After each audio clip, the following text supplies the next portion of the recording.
નમસ્કાર ખેડૂત મિત્રો, હું છું ગજેન્દ્રસિંહ ચાવડા અને તમે જોઈ રહ્યા છો સોરઠ વેધર યુટ્યુબ ચેનલ. ખેડૂત મિત્રો, આપણે જે રીતે અગાઉની અપડેટની અંદર વરસાદની શક્યતા દર્શાવી હતી તે મુજબ છેલ્લા 2-3 દિવસથી સૌરાષ્ટ્ર સહિત રાજ્યની અંદર મોટાભાગના વિસ્તારની અંદર વરસાદી વાતાવરણ, તો સાથે સાથે ઘણી બધી જગ્યાએ સારો એવો વરસાદ પણ જોવા મળ્યો છે, તો અમુક જગ્યાએ ભારે વરસાદ પણ જોવા મળેલો છે.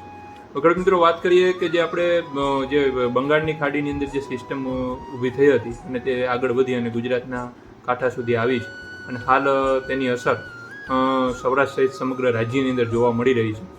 જોકે છેલ્લા 24 કલાકની અંદર આ સિસ્ટમ આધારિત જે મોટાભાગનો વરસાદ છે તે ખાસ કરીને દક્ષિણ સૌરાષ્ટ્ર, દક્ષિણ ગુજરાત અને પશ્ચિમ સૌરાષ્ટ્રમાં જોવા મળેલો છે.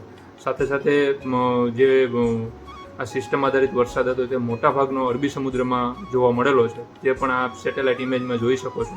હવે ખેડૂત મિત્રો, વાત કરીએ કે સિસ્ટમ છે તે હજુ પણ ગુજરાતની આસપાસ 2-3 દિવસ રહે તેવું લાગે છે.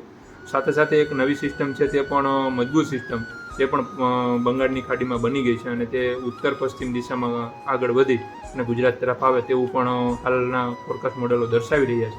તો ખેડૂત મિત્રો, વાત કરીએ કે આગામી સમયની અંદર વાતાવરણ કેવું રહેવાનું છે, તો આજરોજ 19 ઓગસ્ટના રોજ આજથી ખેડૂત મિત્રો ખાસ કરીને જે દક્ષિણ સૌરાષ્ટ્ર છે, સાથે સાથે પશ્ચિમ સૌરાષ્ટ્ર છે, સાથે સાથે જે પૂર્વ સૌરાષ્ટ્રના જે જિલ્લાઓ છે તેની અંદર આજથી વરસાદી એક્ટિવિટીમાં વધારો થશે અને આવતા 24 થી 48 કલાકની અંદર ઘણી બધી જગ્યાએ આ સૌરાષ્ટ્રના ઘણા ભાગોની અંદર સારો વરસાદ, તો કોઈ જગ્યાએ ભારે, તો સીમિત વિસ્તારની અંદર અતિ ભારે વરસાદ પણ જોવા મળશે અને આ સમયગાળા દરમિયાન તીવ્ર ગાજવીજ પણ જોવા મળશે. તો આવા સમયે તકેદારી રાખવી, સાવચેતી રાખવી, બિનજરૂરી અવરજવર ટાળવી.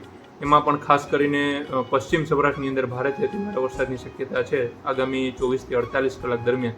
તો ખાસ કરીને